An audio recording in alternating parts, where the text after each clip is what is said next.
Olá pessoal, sejam bem-vindos a mais um vídeo. Hoje nós estamos aqui para falar sobre o joio. Nós vamos fazer uma análise de uma passagem que é conhecida por muitas pessoas que fala a respeito do joio. Mas antes eu já gostaria de pedir você aí, deixe seu like, compartilhe essa mensagem para o maior número de pessoas que você conseguir, porque assim você vai fazer com que essa mensagem chegue a outras pessoas para que elas tenham acesso a essa informação. E se inscreva aí no nosso canal, porque aí você vai ficar por dentro das novidades e vai estar ajudando também a continuação deste trabalho. Tá bom, pessoal? Nós vamos ler aqui no nosso esboço e nós vamos entender um pouco do contexto por detrás de tudo que nós vamos falar aqui. Conhecido pelos nomes comuns de joio ou cisania, e como a maioria das espécies do gênero Lodo, é uma planta anual de talo rígido que cresce até 1 metro de altura, com inflorescências em espiga e grão de cor violácea, morfologicamente muito parecida com o trigo e crescendo nas zonas cerealíferas, ou seja, zonas de cereais, é considerado uma erva daninha desse cultivo. A semelhança entre essas duas plantas, ou seja, do trigo e do joio, é tão grande que em algumas regiões costuma-se denominar o joio como falso trigo. Contudo, após maduro, o joio é fácil identificar e arrancar, diferenciando assim o trigo do joio. Nas regiões em que é cultivado o trigo, a sua semelhança morfológica com aquela planta torna difícil a sua erradicação das searas, conferindo assim à espécie uma importante vantagem competitiva. A semelhança é tão grande que apenas pode ser distinguido com facilidade após a formação da espiga, o que leva a que seja, por vezes, referido como falso trigo. Então, o joio ele é conhecido como falso trigo.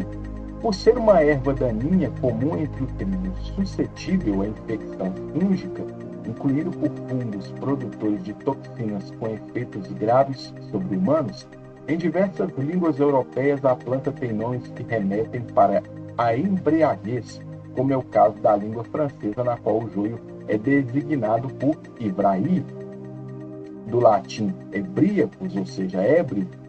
Alude-se à mesma característica no epíteto específico temulentus, latim, para bêbado. A frequente presença de toxinas de origem fúngica pode tornar as sementes de joio venenosas, pela qual uma pequena quantidade de joio colhida e processada junto ao trigo pode comprometer a qualidade do produto obtido. Vem daí a famosa expressão: é preciso separar o joio do trigo, um ditado popular. Então aqui, pessoal, eu trago um pouco do fundo histórico, um pouco das características do joio, para que vocês compreendam o texto que Jesus ele se referiu no Novo Testamento. Vamos lá para o texto é Mateus capítulo 13, versículo 24 ao 30, que vai dizer o seguinte: propôs-lhes outra parábola, dizendo: o reino dos céus é semelhante ao homem que semeia a boa semente no seu campo, mas, dormindo os homens, veio seu inimigo e semeou o joio no meio do trigo e retirou-se. E quando a erva cresceu e frutificou, apareceu também o joio. E os servos do pai de família, indo ter com ele, disseram-lhe: Senhor, não semeaste tu no teu campo boa semente? Por que tem então o joio? E ele lhes disse: o inimigo é quem fez isso. E os servos lhe disseram: queres, pois, que vamos arrancá-lo? Ele, porém, lhes disse: não, para que, ao colher o joio, não arranqueis também o trigo com ele. Deixai crescer ambos juntos até a ceifa, e, por ocasião da ceifa, direi aos ceifeiros: colhei primeiro o joio e atai-o em molhos para o queimar, mas o trigo ajuntai-o no meio do celeiro. Então Jesus ele contou essa parábola, é a parábola do joio e do trigo, que é uma parábola tão conhecida por muitas pessoas aqui. Nós já lemos aqui o contexto que está inserido esse tipo de planta, que é essa planta. Vamos ler aqui essa expressão, que é a expressão para joio. O vocábulo grego para joio é cisania, que significa uma erva daninha particularmente indesejável que se assemelha ao trigo e possui uma semente venenosa. Pode ser usada como erva daninha ou erva venenosa. Provavelmente seu equivalente latino seja lolium. A palavra, sem dúvida, é de origem semítica, ou seja, pode vir do árabe e também do siríaco.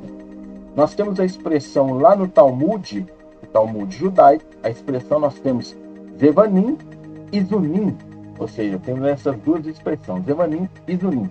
Provavelmente uma referência lá da Septuaginta da expressão reentor situ aira, que significa ou na comida destrói.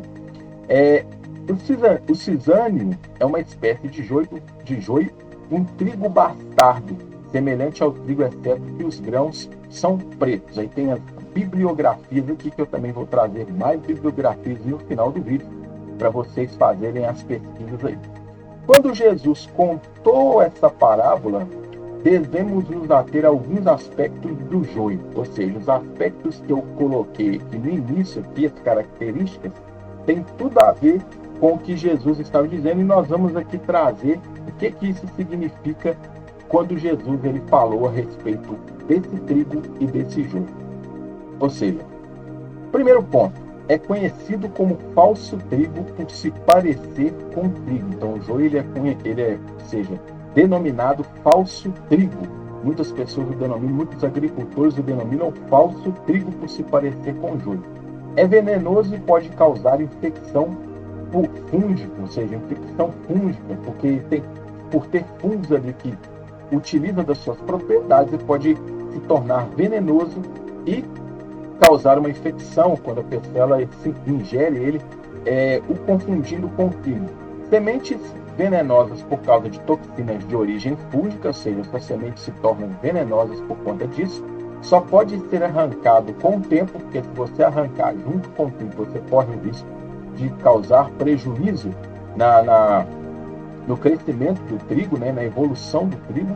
Ele é difícil de ser erradicado, ou seja, acabar com ele nas searas por se parecer demais com o trigo, e, se processado junto com o trigo, pode comprometer a qualidade do produto. Esses aspectos do joio podem ser comparados a pessoas que, por fora, parecem demonstrar bondade, porém, por dentro, possuem algo bem diferente do seu exterior. Com base nessas características, nós temos o seguinte em relação a esse tipo de pessoas mencionado por Jesus aqui. Pessoas que aparentemente são verdadeiras, porém são pessoas falsas. Ou seja, pessoas que por fora parecem pessoas que honestas de verdade, mas por dentro são falsas. Assim como o veneno se espalha, essas pessoas destinam seu veneno por meio de mentiras, fofocas, mexerico, contendo falsidade, contaminando inúmeras pessoas com esses males. Quem não já lidou com esse tipo de pessoa? Quem já lidou com essas pessoas chamadas joio que tem essas características? Fofoqueiro, mexeriqueiro, causa contenda, ou seja, brigas, é sempre falso, contamina outras pessoas com as suas mentiras. Outro ponto também, assim como sementes com o tempo vão germinar para se tornar uma planta de determinada espécie, aqueles que são joio procuram influenciar outros a acreditarem em suas mentiras e defenderem os mesmos interesses egoístas. Ou seja, quem nunca viu essas características? Outro ponto, só podem ser identificados com o tempo por causa de sua falsa aparência com pessoas piedosas, ao mesmo tempo que, se identificado e retirado antes do tempo em determinados ambientes, pode levar mais pessoas com ele ao engano. Quem nunca viu dentro de uma congregação alguém que tenha saído e tenha arrastado muitos com ele? É justamente esse tipo de pessoa, esse tipo de comportamento de joio. Os dois últimos pontos, ou seja, são pessoas difíceis de lidar uma vez que estão nas searas, ou seja, ambientes em que também está o trigo, e podem causar problemas que afetam todos desse lugar, ou seja, afetam a produtividade das pessoas por causa dos problemas que essas pessoas que são joio causam. Por seu veneno natural, podem comprometer a qualidade do trigo, afetando o seu resultado. Então, ou seja, esses são pontos aqui referentes a esse tipo de pessoa que Jesus se referiu nesse texto. Nós temos algumas outras lições também aprendidas com o texto que nós devemos também nos ater. Não é somente ao joio E nós devemos nos ater nesse texto. Primeira lição: nem todo tipo de semente é plantada na mesma terra. O homem semeou o trigo e não o joio, pois sabia que ambos não seriam bons no mesmo lugar. Existem coisas, lugares e rodas de pessoas que não são para você. Você tem que guardar isso. Tem coisas, ou seja, tem coisas, lugares e rodas de pessoas que não são para você. Ou seja, não tem como o trigo habitar no meio do joio. Por mais que o joio possa ficar um determinado tempo ali no meio do trigo, mas ele vai ser arrancado com o passar desse tempo. No momento que chega o momento da colheita, ele vai ser arrancado. Ou seja, existem lugares, pessoas e coisas que não é para você estarem com elas ou estarem naquele lugar. Você tem que se atentar a isso. Outro ponto: quem tenta te prejudicar faz isso sem você perceber.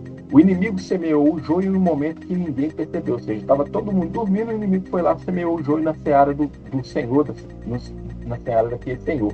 Então, ou seja, quem tenta te prejudicar nunca vai fazer isso na sua frente. Sempre vai tentar fazer isso sem você perceber de alguma forma, porque quando você for prejudicado, para você correr atrás do prejuízo fica muito mais difícil. Então, quem tenta te prejudicar vai fazer isso sem você perceber. Outro ponto: no fracasso os erros aparecem. Quando o trigo cresceu, o joio apareceu com ele. Então, ou seja, no fracasso nós vemos aonde os erros aconteceram e nós podemos consertar isso. Nós aprendemos com esses erros, nós vamos aprender a fazer o que é certo. Quando algo der errado, você vai ser questionado. Os servos questionaram o homem por haver joio no meio do trigo, porque ele tinha ido lá, mandado eles semearem lá, ele foi lá, semeou lá o trigo, mas o inimigo tinha colocado lá o joio. Então, quando algo der errado, sempre vai haver alguém para te questionar, sempre vai haver alguém para poder chegar, apontar o dedo, para dizer por que aquilo deu errado, que aquilo foi sua culpa. Então, se atente a isso. Quando algo der errado, sempre vão haver questionadores. Inimigos são semeadores de joio. Sempre quem deseja te prejudicar vai fazer algo para causar o seu erro. Então, ou seja, sempre uma pessoa que deseja prejudicar você, ela vai fazer algo para que você venha errar e ela tenha com o que falar contra você, ou seja, ou a seu respeito. Então, os inimigos, eles são semeadores de joio, ou seja, semeadores do mal, semeadores de coisas para te prejudicar. E por fim, existem problemas que só serão solucionados com investimento de tempo. Para não arrancar o trigo com o joio e ter prejuízo, o homem aguardou o momento certo para arrancar. Então, ou seja, existem problemas que só serão solucionados com investimento de tempo. Se você não investir tempo para solucionar um problema, consequentemente esse problema ele vai se tornar cada vez maior. Ou seja, se o Senhor da seara deixasse o joio lá, passando do período de colher o trigo, o joio ia absorver todos os nutrientes do trigo e aquela plantação de trigo ali iria morrer. Então, ou seja, existem problemas que você vai ter que desprender tempo para poder solucionar. Você não vai poder deixar para depois, porque quando você deixa para depois, ou seja, aquilo se torna uma bola de neve. O problema é que você não resolve hoje, pode se tornar o gigante no dia de amanhã. Tá certo, pessoal? Aqui estão as bibliografias para vocês pesquisarem depois aí todos os materiais que eu utilizei. Eu desejo a todos sucesso, uma excelente semana, um grande abraço e até a nossa próxima oportunidade, pessoal.